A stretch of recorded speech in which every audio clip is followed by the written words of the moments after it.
മീനാക്ഷി ഏറ്റവും കൂടുതൽ ഫേസ് ചെയ്ത കാര്യമാണ് ബോഡി ഷെയ്മിങ്. ഇപ്പം വന്ന് വന്ന് എനിക്ക് തോന്നുന്ന ആൾക്കാർ ബോഡി ഷെയ്മിങ്ങും കഴിഞ്ഞ് അതിൻ്റെ ഒരു എക്സ്ട്രീം ലെവലിലേക്കുള്ള, നമുക്ക് ചില ആൾക്കാർക്ക് അത് അക്സെപ്റ്റ് ചെയ്യാൻ പോലും പറ്റാത്ത രീതിയിലുള്ള എന്താ ഹേറ്റ്രഡിലേക്കൊക്കെ മീനാക്ഷി അതൊക്കെ സ്റ്റിൽ ഫേസ് ചെയ്ത് നിൽക്കുന്നുണ്ട്. പക്ഷേ ഇപ്പം നേരത്തെ പറഞ്ഞല്ലോ, ആ ഒരു ക്ലോസ് സർക്കിളിലുള്ള ആൾക്കാർ, എനിക്കറിയില്ല ആൾ അത്രയും ക്ലോസ് ആണ്, പക്ഷെ മീനാക്ഷിയുടെ സ്കൂൾ മേറ്റ്, മീനാക്ഷി ടെലിവിഷനിൽ അത്രയും ഷൈൻ ചെയ്ത് നിൽക്കുന്ന ടൈമിൽ മീനാക്ഷി എടുത്ത് ഒരു ബോഡി ഷേമിങ് സംതിങ് റിലേറ്റഡ് കാര്യം പറഞ്ഞിട്ടുണ്ടായിരുന്നു. ഫഹദ് ഫാസിലിന്റെ മോളായിട്ട് അഭിനയിക്കാൻ നീയോ എന്നുള്ള രീതിയിൽ അതാ കേട്ട ടൈമിൽ മീനാക്ഷിക്ക് എന്താ ശരിക്കും തോന്നി? കാരണം അത്രയും നമ്മൾ നോക്കുമ്പോൾ ഓക്കെ, നമ്മൾ നമ്മുടെ ആഗ്രഹങ്ങളൊക്കെ സാധിച്ചെടുക്കുന്നു, ടെലിവിഷൻ സ്ക്രീനിൽ നമ്മളെ കാണുന്നു ആൾക്കാർ ഇപ്പം ബിഗ് സ്ക്രീനിലും കണ്ട്, ഐ മീൻ OTT കണ്ട് ഫഹദിന്റെ മോളായിട്ട് അഭിനയിച്ച ആ ഒരു ലെവലിൽ മീനാക്ഷി നിൽക്കുമ്പോൾ പെട്ടെന്ന് മീനാക്ഷിയുടെ ഫ്രണ്ട്, ലൈക് മീനാക്ഷിക്ക് വേണ്ടി ഹാപ്പി ആവേണ്ട വ്യക്തി, she was not my friend basically. Okay. She was just my like schoolmate, classmate പോലെ, schoolmate or something. മറന്നു. ആ ഒരു അതൊക്കെ ടൈമിൽ ഞാൻ മറന്നേ പോയി. അതാ ഞാൻ പറഞ്ഞു, എനിക്കൊക്കെ 100 കാര്യങ്ങളുണ്ട് ആലോചിക്കാൻ വേണ്ടി ചെയ്യാം, ആരാന്ന് പോലും ഞാൻ മറന്നു. ആ ഒരു ടൈമിൽ എന്തായിരുന്നു പെട്ടെന്ന് അത് കേട്ടപ്പോഴത്തേക്കും തോന്നിയത്? പുള്ളിക്കാരുടെ സംശയം എന്തായിരുന്നു, ഞാൻ ഫഹദിന്റെ മോളായിട്ട് ഞാനോ? അതെ, ഞാൻ. കണ്ടില്ലേ, കണ്ടപ്പോ സംശയമൊക്കെ മാറിയില്ലേ? എനിക്കതന്നെയല്ലോ എല്ലാവരുടെയും സംശയം, ഞാൻ ചെയ്യുന്നുണ്ടോ, അത് നീയോ? ആ, ഞാൻ കണ്ടില്ലായിരുന്നോ? അത്രേ ഉള്ളൂ. നിങ്ങൾക്ക് പല സംശയങ്ങളും ഉണ്ടാവും. ഐ മീൻ, പറ്റില്ല എന്ന് പറയുന്നവരോട് പറ്റും. Like I have proved it. Actions എല്ലാം പ്രൂവ് ചെയ്ത് ആൾക്കാരുടെ ആ ഒരു നെഗറ്റീവ് ആയിട്ടുള്ള നോഷൻസ് എല്ലാം ബ്രേക്ക് ചെയ്ത് കൊടുത്തോണ്ടിരിക്കല്ലേ. അത് കിട്ടിയോ എന്നൊക്കെ? ആ, ഞാൻ സിനിമ കണ്ടില്ലായിരുന്നോ?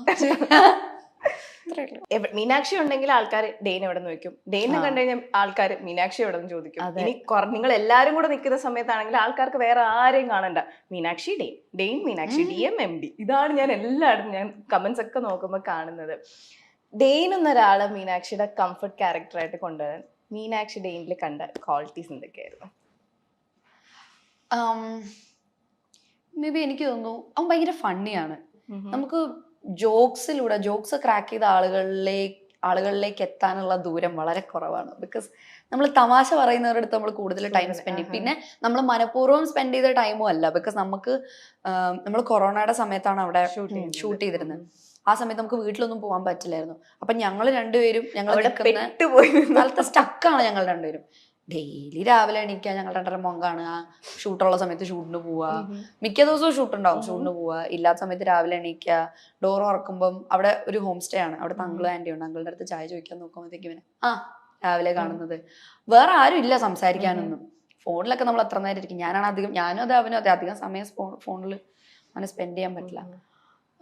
ഇപ്പോഴാണ് പിന്നെ റീൽസ് ഒക്കെ വന്ന് നോക്കാൻ തുടങ്ങി. അന്നലെ വേറെ ഒന്നും ഇല്ല, ചെയ്യാനില്ല, എന്തെങ്കിലും നെറ്റ്ഫ്ലിക്സിലോ പ്രൈമിലോ എന്തെങ്കിലുമൊക്കെ സിനിമകളൊക്കെ കാണുക എന്നല്ലാതെ വേറെ ഒരു പണിയും ഇല്ല. അപ്പോൾ പിന്നെ ആകെയുള്ളൊരു പരിപാടി എന്ന് പറഞ്ഞാൽ ഇതുപോലെ നമ്മൾ ഒരുമിച്ചിരിക്കുന്ന സമയമാണ്. വേറൊരു ഏറ്റവും വലിയ കാര്യം എന്ന് വെച്ചാൽ, നമ്മൾ ഒരുമിച്ച് താമസിക്കാൻ തുടങ്ങുമ്പോൾ, അത് ഇപ്പോൾ ഈ പറഞ്ഞ പോലെ ഒരു റൂമിൽ തന്നെ ആവണമെന്നില്ല, ഒരു സ്ഥലത്ത് നമ്മൾ താമസിക്കാൻ തുടങ്ങുമ്പോൾ നമ്മൾ കുറെ നമ്മുടെ റോ സൈഡ്സ് കണ്ടു തുടങ്ങും. നമ്മൾ എന്താണെന്നുള്ളത് ശരിക്കും കാണും. ഡെയിലി രാവിലെ എണീക്കുന്നതും നമ്മുടെ ആ ഒരു ഗോട്ട് റെഡി ഫേസ് അല്ലാതെ ആ ഒരു ഐസ് ബ്രേക്ക് ഭയങ്കരമാണ്. അപ്പം അത് ഞങ്ങളുടെ ഇടയിൽ ഉണ്ടായിട്ടുണ്ട്. അപ്പം വി ഗോട്ട് ലൈക്ക് കുറേ plenty of time to spend. നമ്മൾ കുറെ കാര്യങ്ങൾ സംസാരിക്കും. ഞങ്ങൾ രണ്ടുപേരും ആണെങ്കിൽ മറ്റേ കെട്ടുവിട്ട വട്ടം പോലെ ഞങ്ങള് എന്തെങ്കിലും ഒരു ടോപ്പിക് കിട്ടിയാൽ ഞങ്ങൾക്ക് രണ്ടുപേർക്കും കഥകളുണ്ട് പറയാൻ. ഞങ്ങൾക്ക് രണ്ടുപേർക്കും കുറെ കഥകളുണ്ട് പറയാൻ. എന്തെങ്കിലും ഒരു ടോപ്പിക് തുടങ്ങിയാടാ, എന്നിട്ട് തുടങ്ങിക്കഴിഞ്ഞാൽ അവനും ഉണ്ടൊരു കഥ, അതിനെ ലിങ്ക് ചെയ്ത് പോകുമ്പോ എനിക്കും ഉണ്ടൊരു കഥ. ഞങ്ങൾക്ക് രണ്ടുപേർക്കും കഥ പറച്ചില്ല. ഞങ്ങൾ രണ്ടുപേരും ഫുള്ളിരുന്ന് ഇങ്ങനെ പോയിക്കോളും. ഞങ്ങൾ കുറെ നേരമൊക്കെ സ്പെൻഡ് ചെയ്ത സമയങ്ങളുണ്ട് ഇങ്ങനെ വർത്താനം പറഞ്ഞു കാരണം രണ്ടുപേർക്കും കുറെ ഉണ്ട് പറയാനായിട്ട്. അതുകൊണ്ട് അതാണ് ആ കംഫർട്ട് സോണിലേക്ക് വരാനുള്ളൊരു കാരണം. ഡെയിനെ ആദ്യം കണ്ടപ്പോഴത്തേക്കും മീനാക്ഷിക്ക് തോന്നി ആ ഒരു ഫസ്റ്റ് ഇംപ്രഷൻ എന്തായിരുന്നു?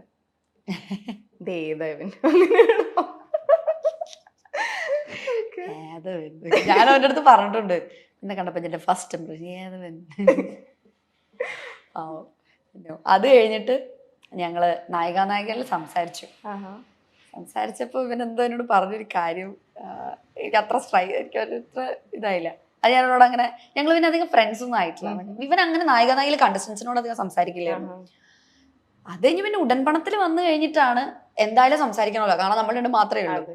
സംസാരിച്ചാണ് നമ്മൾ പറയില്ലേ, ഈ ആദ്യം നമുക്ക് കാണുമ്പോൾ അത്ര ഇൻട്രസ്റ്റിംഗ് അല്ലാത്ത പേഴ്സൺസ് പിന്നെ നമ്മുടെ ലൈഫിൽ ഭയങ്കര ഇമ്പോർട്ടൻ്റ് ആവും. അതുപോലെ ഡെയിനിൽ മീനാക്ഷിക്ക് ഏറ്റവും ഇഷ്ടമുള്ളൊരു കാര്യം, ഒട്ടും ഇഷ്ടമല്ലാത്തൊരു കാര്യം? ഇഷ്ടമുള്ള കാര്യം ഈ പറഞ്ഞ പോലെ he's a wonderful person to spend time with. ഭയങ്കര ഫണ്ണിയാണ്, ഭയങ്കര ജോക്ക് ക്രാക്ക് ചെയ്യാന്ന് പറയുന്ന ഒരാളുടെ ക്യാരക്ടറിലെ ഒരു ബോണസാ എന്നാണ് എനിക്ക് തോന്നുന്നത്. എനിക്ക് തമാശകൾ കേട്ടോണ്ടിരിക്കാനും ഭയങ്കര ഇഷ്ടം. അവൻ ഒത്തിരി തമാശകൾ പറയും. എന്തെങ്കിലുമൊക്കെ ഇപ്പം അബദ്ധങ്ങൾ ഉണ്ടെങ്കിൽ അവൻ സമ്മതിച്ചു തരും. അവന്റെ കുറവുകൾ അവൻ തമാശകളായിട്ടാണ് പറയുന്നത്.